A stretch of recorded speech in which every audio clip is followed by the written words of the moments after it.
Hey folks, it's Professor Diffley again. We are in Ethics in the Modern World, Philosophy 201. This is Module 7. This is Lecture Video 2. We had just left off at the end of Lecture Video 1 talking about you know, video game examples of simulated killings. And again, so why are we talking about video games? Because that's what we're going to focus on mostly, excuse me, here in this module. So what we're going to look at now are the three main ethical theories and simulated killing in video games. So what do they think of them? Utilitarianism, Kantian ethics, and virtue ethics are the three major ones, and that's what we're going to focus on here. Actually combine Kant and virtue ethics, discuss them together later on. So let's start with utilitarianism and simulated killing. Here's more of an intro and overview, and this is one that has a pretty good amount of notes to it, and others here. So again, make sure you take a look at those. So let's get to this. So the overview here. So for utilitarianism, remember, it's very important. This is a key point to this. No act in and of itself is right or wrong, right? We need to know the outcome of it.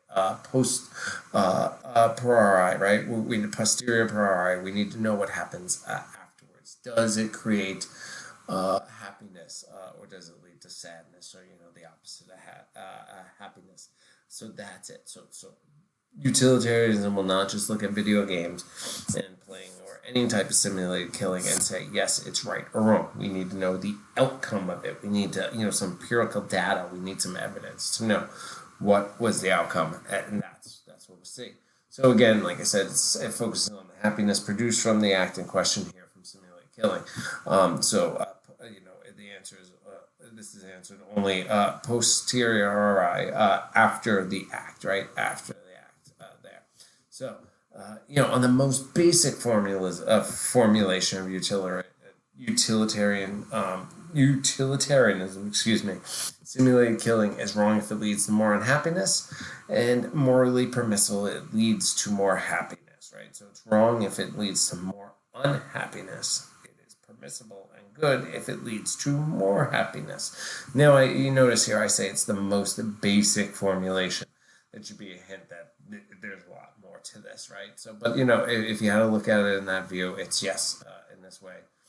This is the simplest way, but we're going to see it's more complicated. There's more questions we need to be asking about this. So we need to know what this creates in the real world. The question is then, what, if any, possible harms or unhappiness can come from simulated killing? Another question, I guess, would be, what good could come from it?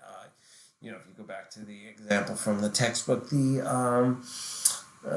imprisoned child killers or others, this gives them an outlet. They don't actually go and kill if they use the virtual reality. I guess that could be a good. But we're going to look here, because this is what's often most talked about in the debates about video games and simulated killing. What impact does it have? The negative impact it has, because there are actually positive impacts of playing video games overall, which are mentioned in the text, and plenty of academic studies and scientific studies. Better hand-eye coordination, problem solving, critical thinking. There's some incredible stories in video games, and writing and acting and things like that. But let's look at the harm on happiness here. So does it make players or viewers more inclined to violence? This has always been a question, and people saying this since I was a kid. You play violent video games, you're going to be, turn you into a psycho or a killer, and you're going to do all these bad things. After every time there's a mass shooting or something, there's they're looking for a connection to violent video games. Before that was rock and roll or all sorts of other things. There's always. Well, why do we think people look to, it's to blame it on something? Well, because usually we want explanations when things like that happen, when awful things happen. We need to know what it is, what happened, and, we're hoping, at least is my view, that people are hoping that they can find it and fix it and get away from it. But, does it make people or viewers, players more inclined to violence?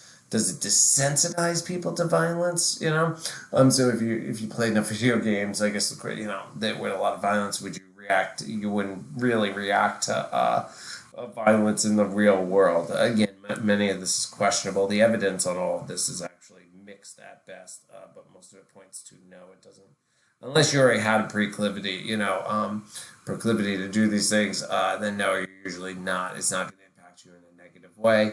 Um, I know I'd be angry or something and just like, oh, it's such a bad day. Like, I'm gonna go home and play video game, blow some crap up, shoot something in the face. Right? It's almost an outlet. Not that I would actually want to do that in the real world, but it's almost like some people might hit a punching bag or go for a run or work out. There's all different ways to get out frustrations and things like that. But I would never say it desensitizes. I think this is also about, from at least my view here, is that that's a disconnect, right? Just because video games doesn't mean it's what you see on the screen is going to be the same in real life, right? Of shooting someone, seeing someone shot or blown up or killed, knifed to death. It's going to be a lot different in real life. I mean, that's just, you would hope that's obvious, but I don't know. So does it hinder their ability to empathize and trust, right? And this is a big thing, right? So this is more towards, I think a big part of this would be towards who are you killing in the games? So what if it's a game where you're only going to kill around people of a certain race, of a certain religion? Does that desensitize you? Does it make it then seem almost dehumanize the other person in a way, or the other group and things like that? That would be a question to ask and to be explored. Does it, our empathy and trust, or does it turn us against? Is there, in a way, training us to dislike another group and then to allow that violence where it becomes almost entertainment to us? Can we even make generalizations about these issues? That's a good question too, right? Or is this really comes down to the individual, and you can't make broad sweeping claims with their questions. So let's look. Obviously the two big ones: Bentham and Mill for utilitarianism here, and the definition of happiness. For Bentham, it's equality of pleasures. He uses a game called a pushpin, which is a old centuries old sort of a game. Like it's almost like think of like darts or something like that. He compares that to say going to the opera or something like that. To him, everything's the same, right? If it brings you pleasure, then it's all about you, right? What you like, what your preference is.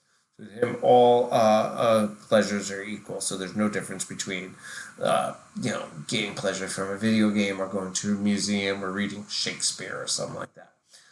But however, Mill says, no, we need to distinguish between these. We need to, we should pursue the higher pleasures and not the lower ones. And so, one of the first questions asked, and this is something you should do in your paper, right? When you're looking at this, you need to make that, so you need to discuss this, how Mill is different on this, and then, distinguishing between higher and lower pleasures. So one of your questions you should be asking and trying to answer and exploring is, does the video game, is that a higher pleasure, or is it a lower pleasure, or is it something else in between there? So then that's where it comes in, this utilitarian calculation. With Mill, you have to, in answering the question whether simulated killing is ethically permissible, we first must determine if playing at simulated killing is a higher or lower pleasure, right? And it's not so obvious of a question. It's in the text there, it's in the notes. I don't want to go into it too much, but it really depends on how you look at video games. Is it a mere child's play thing like that, or is it something else? I mean, I've played some video games that have some amazing storytelling that are, even the morals of it, they get that right in. Not everything's a choice of good or bad. It's very gray areas, ambiguous. I think the Red Dead Redemption games 1 and 2 did an amazing job at that, of covering what is really good. What does it mean to be good? Because you have to look at it from all these different angles and different sides, things like that.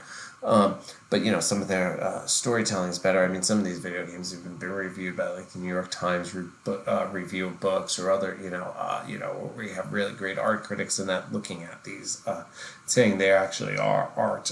They're not what we just the more derogatory view of these games. So forms, higher or low pressure, forms of simulated killing, higher or lower pleasures, right? So what about in play acting? What I'm getting at here is, does it matter in where you're doing the play acting, right? So what if you're doing a Shakespearean play, or think of any other great playwright around the world? I'm just using Shakespeare because it's probably the one that pops up easiest and most identifiable here. Well, what if it's held up as a classic Shakespeare's play? But what if you're in a Shakespeare play and you're an actor and you have to simulate killing in there? Is that better than, say, a killing in a B horror movie? What do I mean by a B horror movie? It's bad, right? You have the A team and the B team, that sort of thing. Like, B horror movies are camp and terrible, right? Which, side note, I kind of like them because it's like they're sometimes so bad it's so good, right? It's like, how did this thing ever get made? Oh, but that's a different story for a different day. But is there a difference, right? Is there, so should we could allow, or we think the simulate killing in a play, Shakespeare, is okay, but when it's in a cheesy horror movie, bad horror movie, or something like that, then it's not. But these are questions. What if it's an Academy, the B horror movie now? Let's compare it to an Academy Award-winning and critically acclaimed movie. Does that matter, or is all simulate killing the same? You have to, again, these are the questions. Is it higher or lower pleasure? What about LARPing, like play acting, that sort of thing? Again, in video games, how do you view video games? Again, this is what I was saying before. This is really how you're going to have to look at it as a higher, you're going to have to answer that question. How do you view video games? And why do you view it that way? And, that's going to have an impact on whether you think these things are okay or not. Is there a value difference between movies and video games, right? So if you think simulated violence in movies is okay, well, why is it not in video games? Is it because in movies you're just watching, in video games you're controlling the character, you're making conscious decisions, right? You're actually like pulling a trigger on a controller or pushing a button, and there's something, it's doing something, there's a physical act in a way, and you're making a choice of target and things like that. Is there differences? These things you got to be looking at there. Is the type of killing important? Again, similar to differentiating between higher and low pressures. Are some of the ways killing is simulated matter, right? Do the targets matter, right? Again, I talked about this a little bit ago. Does it matter if you're going after children, if you're only killing women in video games, if you're only killing people that don't look like you, right? Do these things matters? And these are, I repeated this slide on purpose here. We looked at it before, but is the type of killing important? Just as a refresher, we go back through this: the monster, aliens, baddies, civilians, kids, sexual violence, avatars of real people, school shootings. Those are the differences that we're looking at there. So we're going to look at Kantian ethics and virtue ethics together, because they're really going to answer the same way. There's going to be a lot of similarities for this topic of simulated killing. And we'll pick that up in lecture video 3. We'll start here.